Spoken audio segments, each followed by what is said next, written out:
இன்றைக்கி கூட என்ன குக் பண்ணுறேங்கன்னு பார்க்கலாமா? இன்றைக்கி இந்த சிக்கனை வச்சு சிக்கன் லோடட் ஃப்ரைஸ் வாங்க எப்படி செய்யுதுன்னு பார்க்கலாம். இப்போது சிக்கனில் சால்ட்டு, காஷ்மீரி சில்லி பவுடர், லைட்டாக கரம் மசாலா, அது கூடயே சிக்கன் 65 மசாலா ஆட் பண்ணிவிட்டு ஒயிட் எக் மட்டும் ஆட் பண்ணி மிக்ஸ் பண்ணிக்கோங்க. மிக்ஸ் பண்ணிவிட்டு இப்போ இதுலேயே நம்ம கார்ன்ஃப்ளவர் மாவும் மைதா மாவும் ஆட் பண்ணி மிக்ஸ் பண்ணிக்கலாம். ஃப்ரைடு சிக்கன் ரெடி பண்ணுவாங்களே அந்த மாதிரி இது நம்ம மிக்ஸ் பண்ணி வச்சுக்கலாம்.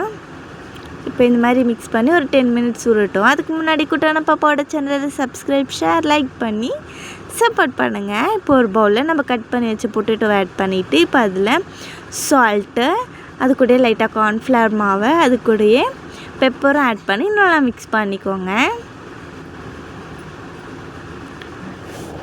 இப்போ மிக்ஸ் பண்ணதை நம்ம நல்லா ஃப்ரை பண்ணி எடுத்துக்கலாம்.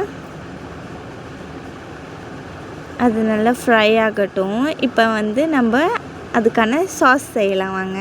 இப்போ குட்டி பேனில் ஒரு டீஸ்பூன் கீ ஆட் பண்ணிவிட்டு அது கூடயே மைதா மாவை ஆட் பண்ணி ஒரு டீஸ்பூன் மிக்ஸ் பண்ணிவிட்டு இப்போ அதில் மில்க் ஆட் பண்ணி நல்லா கொதிக்க விட்டுக்கோங்க.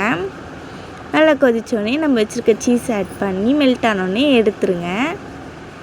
இப்போது நம்மளோட ஃப்ரைஸ் ரெடி ஆயிடுச்சு. இப்போ இந்த மாதிரி கன்சிஸ்டன்சி வந்தோடனே இறக்கிட்டு அதில் salt, pepper, Kashmiri chilli powder போட்டு நல்லா மிக்ஸ் பண்ணிக்கோங்க. மிக்ஸ் பண்ணி வச்சுட்டு இப்போ நம்ம மிக்ஸ் பண்ணி வச்ச சிக்கனை நல்லா ஃப்ரை பண்ணி எடுத்துக்கலாம். இப்போ நம்ம சிக்கனே ஃப்ரை பண்ணி எடுத்தாச்சு. இப்போ நம்ம ஒரு லேயராக அசைன் பண்ணிக்கலாம். இப்போ நம்ம ஃப்ரை பண்ண பொட்டேட்டோவையும் அப்புறமா நம்ம கட் பண்ணி வச்ச சிக்கனையும் மேலே வச்சுட்டு இன்னொரு லேயர் ஃப்ரெஞ்ச் ஃப்ரைஸ் வச்சுட்டு இப்போ நம்ம செஞ்ச சாஸை மேலே அப்ளை பண்ணிக்கலாம். அப்ளை பண்ணிவிட்டு இது மேலே கெச்சப்பையும் நம்ம அப்ளை பண்ணிக்கலாம். அப்ளை பண்ணால் நம்மளோட சிக்கன் லோடட் ஃப்ரைஸ் ரெடி.